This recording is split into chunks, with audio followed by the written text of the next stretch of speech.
Green steel is about as realistic as green cheese, by Professor Joseph Fournier. History is written in metal. The Stone Age did not end because we ran out of stone, but because we learned to smelt copper and tin. The Bronze Age gave us cities, writing, and empires. When tin supplies faltered, the Iron Age arrived, democratizing metallurgy because iron ore is buried virtually everywhere.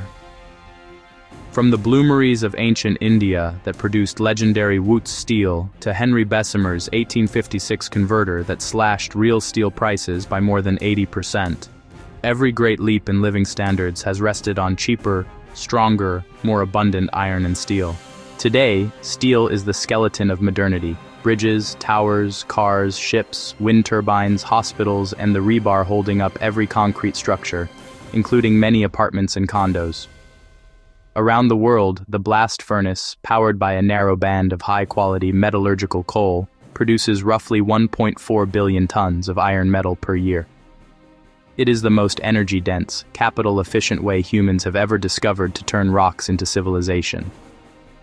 That same process, perfected over 170 years, is also responsible for 7 to 9% of annual global CO2 emissions, roughly the same as all of India, and up there with cement. Enter the new gospel: green steel, made by reducing iron ore with hydrogen produced by the electrolysis of water, powered exclusively by wind and solar power. Many Western governments and investment funds now speak of the transition to green steel as if it were inevitable. The European Union, California, and Canada have all announced subsidies, mandates, and carbon border taxes designed to speed the transition. But green steel's numbers are brutal. Replacing today's blast furnace steel with pure green hydrogen steel would demand approximately 8,000 terawatt-hours of electricity every year, roughly equal to China's 2024 consumption.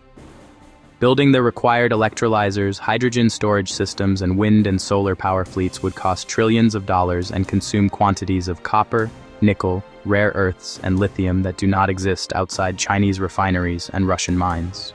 A greenfield hydrogen-based plant costs 2 to 3 times more per ton of annual capacity than a conventional Asian integrated steel mill powered by coke, and its operating costs are permanently higher because diffuse, intermittent electricity can never match the thermodynamic elegance of coke. Meanwhile, electricity supply has flatlined in many countries keen on green steel. Canada has added almost no new generation in a decade, yet policymakers insist we can simultaneously electrify transport, heating, data centers, and now heavy industry with wind and solar.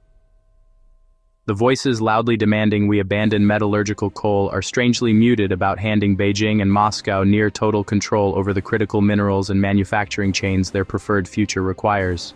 China refines 60 to 90% of the world's battery-grade lithium, cobalt, and graphite, does 85% of its rare earth separation, and holds more than 85% of global electrolyzer capacity. No surprise, it's also the largest producer of metallurgical coal-derived steel. Russia supplies a fifth of the high-purity nickel needed for alkaline electrolyzers. Why hand these two countries control over the world's steel supply? Why is dependence celebrated when it wears a green halo, yet condemned when it involves Australian or Canadian coal? Affordable steel is not a luxury, it is the prerequisite for affordable everything else, from housing, infrastructure, and vehicles to renewable energy hardware itself. The blast furnace dominates for good reason, because physics, mineralogy, and economics all point in the same direction. Until a primary iron-making technology appears that is demonstrably cheaper, more energy efficient, and scalable without Chinese minerals or permanent trillion-dollar subsidies, the world will keep making most of its steel with coke and coal. Civilizations that forget how they constructed the present rarely succeed in building a better future. Steel forged in coal-fired furnaces has lifted billions of people out of poverty and remains the irreplaceable foundation of prosperity. Pretending otherwise is not ambition. It is historical amnesia dressed up as virtue.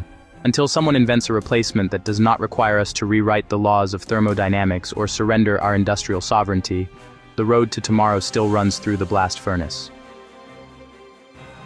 Please like, share, and subscribe if you like our content.